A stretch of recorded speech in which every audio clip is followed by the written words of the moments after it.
Hello, this is Michael with Manhattan Rare Books. We tend to think of the success of great books as inevitable, but that, of course, is because we already know the future. If you were J.R.R. Tolkien in 1953, however, at 61 years old and having spent the past 16 years working tirelessly on a book, you would certainly be extremely nervous about finally releasing it into the world. And he should have been nervous, for had anyone seen anything quite like The Lord of the Rings before? What was it, after all? A children's book? It had wizards and strange creatures. An epic? The fate of the world was at stake. A fable? An exciting adventure story? What was the audience for this strange book filled with unfamiliar and sometimes unpronounceable names of people and places, and that was so very, very long? Imagine what was at stake for Tolkien. If the first volume, The Fellowship of the Ring, was poorly received, what would happen to the other two volumes? Volumes that were already written. In this letter, written to Mrs. Perry, an early fan of The Hobbit, Tolkien is introducing The Lord of the Rings, and you can hear his concern. He begins by apologizing for the delay in publication.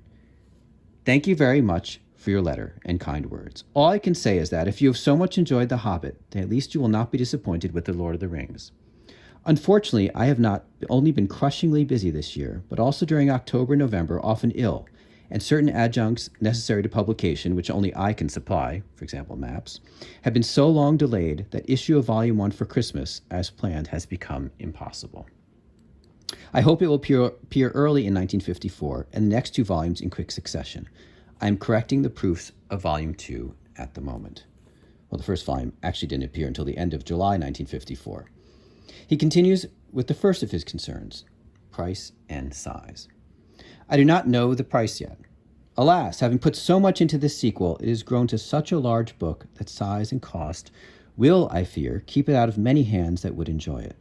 But I hear that the Americans are taking it up after seeing an advanced copy of Volume 1, and I am told that that may make a larger issue and a rather lower price possible on the side of the water.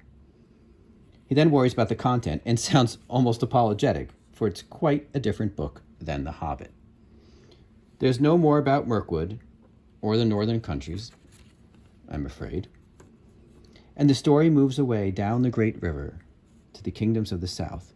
But there's a great deal of ancient history and geography and genealogy in it, too much, I dare say, for all but the most devoted friends of hobbits. And finally, I would send you some proof copies, if I had any to spare, and if I did not think that you would enjoy it more when it is complete and has maps and appendices and all. But I hope very much that when at last you get it, you will not be disappointed. It will take a very long time to read, even once and even quickly. J.R.R. Tolkien. Well, Mr. Tolkien, you need not have worried. People did read your great book and were not disappointed. He's right that it may have taken a long time to read it, but for anyone who has read it, reading The Lord of the Rings was certainly time well spent, and we fans even wish it were longer.